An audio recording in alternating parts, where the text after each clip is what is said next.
ساحل پر چلتے چلتے جیسے سمندر کبھی ختم نہیں ہوتا، ایسے ہی کبھی کبھی غم نہ چاہتے ہوئے بھی عزیز کی کتاب کے ہر ورق پر عنوان کی مانند نظر آنے لگتے ہیں۔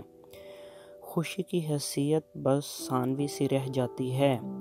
پتے غم سے زرد ہو جائیں تو شاخ سے الگ ہو جاتے ہیں۔ بادل دکھوں کا بوجھ نہ اٹھا پائیں تو زمین والوں پر برس پڑتے ہیں۔ پہاڑ اپنے آنسو چشموں کے ذریعے بہا دیتے ہیں۔ زمین جب سب کے رنجوں سے بوجھل ہو جائے تو اپنے اندر کا لاوا اگل دیتی ہے۔ بس اس جہاں میں ایک انسان ہی غم کے آگے بے بس نظر آتا ہے۔ غم سے بچنے کے لیے انسان کرے کیا؟ مے خانے کا رخ یا پھر خودکشی؟ مگر بے دین ہونے کے ڈر سے ایسا بھی نہیں کر سکتا، بس جیے جاتا ہے، غم کو ہم سفر بنائے۔ زندگی نے عجیب کروٹ لی تھی۔ فروا شہروز کے نام سے منسوب ہو چکی تھی اور شہروز فروا کو دیوانگی کی حد تک چاہنے کا دعویدار تھا، اور فروا بے خبری میں اعزب کی زندگی میں اپنا دخل بڑھائے جا رہی تھی، جبکہ اعزب اس سے دور رہ کر اسے بھلانا چاہتا تھا، مگر کوشش کے باوجود بھی وہ فروا سے ایک پل کی دوری برداشت نہیں کر پاتا تھا۔ اس لیے کبھی کبھی وہ بہت پریشان ہو جاتا کہ اگر حالات اسی طرح رہے تو عمر کیسے کٹے گی۔ وہ فروا سے وعدہ کر چکا تھا کہ شہروز کی واپسی تک اسے زیادہ سے زیادہ ٹائم دے گا، بس اب وہ شہروز کے لوٹنے کا منتظر تھا، پھر وہ فروا کی زندگی سے کنارہ کشی اختیار کر لیتا، اور شاید ان دونوں کے لیے بہتر بھی یہی تھا۔ ابے یار کن سوچوں میں گم ہو، گھر نہیں چلنا کیا؟ اس کے دوست اور کولیگ احمد نے آفس ٹائم ختم ہونے پر اپنی سیٹ سے اٹھتے ہوئے کہا، ہاں چلو، میں تمہارا ہی انتظار کر رہا تھا کہ کب تم کام ختم کرو اور ہم چلیں۔ وہ کھڑے ہوتے ہوئے بولا، تو پہلے بولنا تھا، میں کام ادھورا چھوڑ دیتا۔ معلوم ہے لائبہ گیٹ سے لگی کھڑی میرا انتظار کر رہی ہوگی۔ کام کا کیا ہے، وہ تو صبح بھی ہو سکتا تھا، مگر میرا دو بندے انتظار کریں یہ میں برداشت نہیں کر سکتا۔ احمد نے اتراتے ہوئے کہا تو وہ مسکرا دیا۔ احمد یار تم بہت لکی ہو جو بھابی تمہارا اتنا خیال رکھتی ہیں، ورنہ اکثر بیویاں تو چاہتی ہیں ان کے شوہر گھر سے باہر ہی رہیں۔ لائبہ بھی ویسی ہی بیوی ہے یار، آج اس لیے انتظار کر رہی ہے کہ میں تنخواہ لے کر آؤں اور وہ شاپنگ کے لیے جائے۔ احمد نے مسکین سی صورت بناتے ہوئے کہا تو وہ کھلکھلا کر ہنس پڑا۔ یہ تو تم لائبہ بھابی کے پیار کی توہین کر رہے ہو، ملنے دو ذرا مجھے ان سے، تمہارے خیالات سے آگاہ کرتا ہوں انہیں۔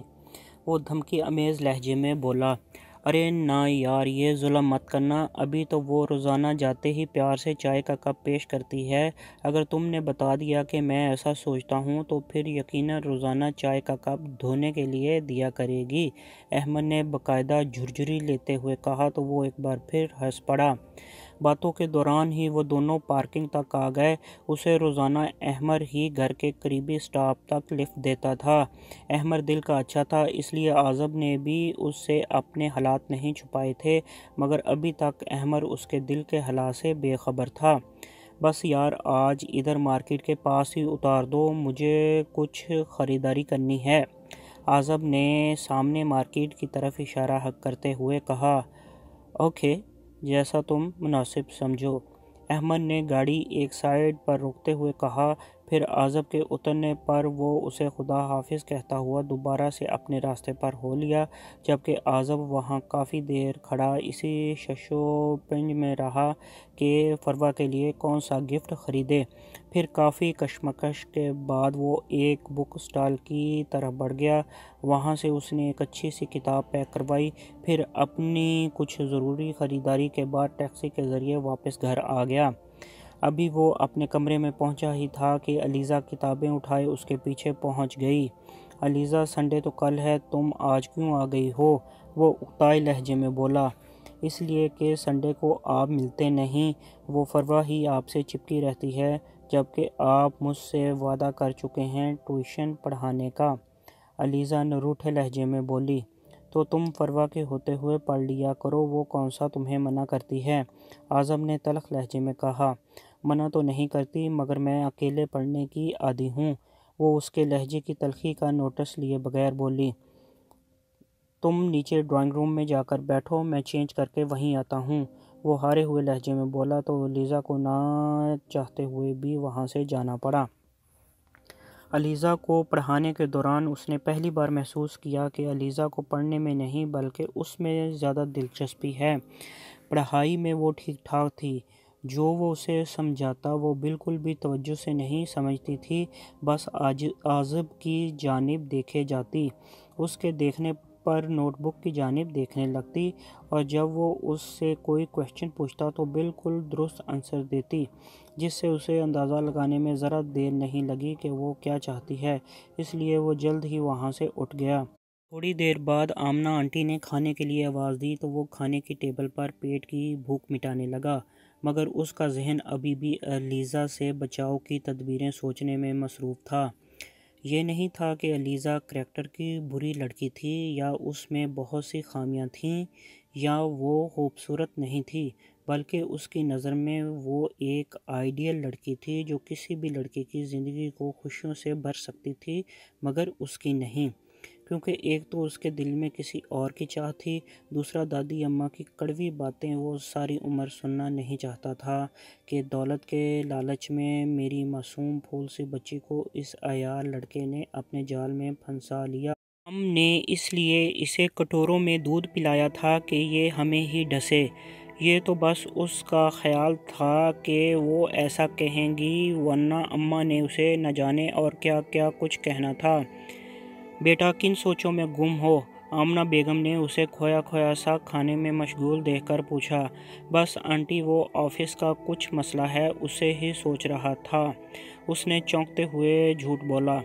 بیٹا آفس کے مسئلے آفس ہی میں چھوڑ آیا کرو، گھر آتے ہو تو گھر والوں کے لیے آیا کرو، آفاق انکل نے اسے سمجھاتے ہوئے کہا۔ جی بہتر انکل، وہ بس اتنا ہی کہہ سکا۔ بھائی آپ کو اگلے ہفتے میرے اسکول آنا ہے، آپ کو معلوم ہے میں نے کلاس میں فرسٹ پوزیشن لی ہے اور اگلے ہفتے مجھے انعامی ٹرافی ملنی ہے۔ مروہ جس نے مڈل کا امتحان پاس کیا تھا خوش کن انداز میں اس سے بولی۔ گڑیا میں پوری کوشش کروں گا آپ کے ساتھ جانے کی، آپ جانتے ہو آپ کے بھائی کو بھی یونیورسٹی جانا ہوتا ہے، آپ فروا کو ساتھ لے جائیے گا اگر میں نہ جا سکا تو۔ وہ ٹیشو سے ہاتھ صاف کرتے ہوئے بولا۔ نہیں آپی اور ممی تو ہر سال جاتی ہیں، اس بار آپ کو چلنا ہے۔ میری سب فرینڈز کہتی ہیں کہ میرا کوئی بھائی نہیں ہے، جبکہ میں نے کہا ہے کہ میرا بھائی ہے، اور اس سال میں اپنے بھائی کے ہاتھ سے ہی اپنا وننگ پرائز لوں گی، مروہ ضد بھرے لہجے میں بولی۔ اوکے گڑیا، آپ مجھے یاد دہانی کرا دینا، میں آپ کے ساتھ آپ کی کہی ہوئی بات سچ ثابت کرنے ضرور چلوں گا، وہ مروہ کا گال تھپ تھپاتے ہوئے بولا۔ تھینک یو بھائی، آپ سچ میں بہت اچھے ہیں، مروہ اس کے گال پر بوسہ دیتے ہوئے بولی۔ بہن بھائی کو اگر اپنی باتوں سے فرصت مل جائے تو ہم سے بھی بات کر لیں، فروا نے اپنے خاموش لبوں کی خاموشی توڑتے ہوئے کہا۔ بھائی مجھے جلنے کی بو آ رہی ہے، مروہ اپنی ناک سے سونگھنے کی ایکٹنگ کرتے ہوئے بولی تو سب اس کے انداز پر کھلکھلا کر ہنس پڑے اور پھر کھانے کی میز سے اٹھ کھڑے ہوئے۔ فروا میں دادی کے کمرے سے ہو آؤں، تم 2 کپ چائے لے کر کچھ دیر بعد لان میں آ جانا، میرے پاس تمہارے لیے کچھ ہے۔ اعظم اماں کے کمرے کی جانب بڑھتے ہوئے بولا تو فروا نے عصبات میں سر ہلا دیا۔ وہ اماں کے کمرے میں پہنچا تو خلاف معمول فضلو چاچا وہاں موجود تھے اور ایک طرف پڑے صوفے کے پیچھے افسردہ سے کھڑے تھے۔ اس نے سلام کیا تو فضلو چاچا نے محبت بھرے انداز میں سلام کا جواب دینے کے ساتھ ساتھ دھیمے لہجے میں اسے دعائیں بھی دیں، جبکہ اماں کا اسے دیکھتے ہی پارا چڑھ گیا۔ آ گئے تم چند روپوں کی خاطر غیر لوگوں کی نوکری اور گالیاں سن کر، اور میرے پاس رات میں چند منٹ آ کر سمجھتے ہو کہ میرے احسانوں کا بدلہ چکا دو گے۔ ارے میرا ہی حوصلہ ہے جو میں نے تمہارے بڑوں کے کرتوت اپنی آنکھوں سے دیکھ کر بھی تجھے اپنے گھر میں رکھا، اچھا کھانے اچھا پہننے کو دیا، اپنے پوتے پوتیوں کو جیسی تعلیم دلوائی، اور تم چند منٹ مجھے دبا کر سمجھتے ہو کہ میں تم پر ظلم کر رہی ہوں۔ دادی، میں نے کب کہا کہ آپ مجھ پر ظلم کرتی ہیں؟ وہ ان کے پاؤں اور ٹانگیں دباتے ہوئے بولا۔ ارے مجھ سے نہیں تو اوروں سے تو کہتے ہی ہوگے، تم پہلے تو ٹھیک تھے، اس کمبخت اور بدتمیز فروا نے ہی تمہیں کوئی پٹی پڑھائی ہے۔ اماں نے کچھ سوچتے ہوئے کہا تو وہ بے اختیار دل ہی دل میں مسکرا دیا۔ بیگم صاحبہ میں جاؤں؟ فضلو چاچا سر جھکائے بولے۔ ہاں جاؤ، اور سنو، کل آزب کے ساتھ چلے جانا جہاں تم جانے کی بات کر رہے تھے، یہ ساتھ ہوگا تو تمہیں کوئی مسئلہ نہیں ہوگا۔ اماں لٹھ مارنے والے انداز میں بولیں، مگر پھر بھی فضلو چاچا کا چہرہ خوشی سے کھل اٹھا اور وہ خوش کن انداز میں قدم بڑھاتے ہوئے باہر نکل گئے، جبکہ آزب کو اماں سے پوچھنے کی ہمت نہیں ہوئی کہ کہاں جانا ہے۔ ویسے بھی اماں نے بتانا بھی کون سا تھا، آگے سے اس کے کام چور ہونے کے قصیدے ہی سنانے تھے، اس لیے اس نے کل فضلو چاچا سے ہی تفصیلی بات کرنے کا سوچا تھا۔ پھر اماں کے سونے پر وہ اٹھ کر باہر لان میں دکھتے کوئلوں کی انگیٹھی کے پاس آ کر بیٹھ گیا اور فروا کا انتظار کرنے لگا۔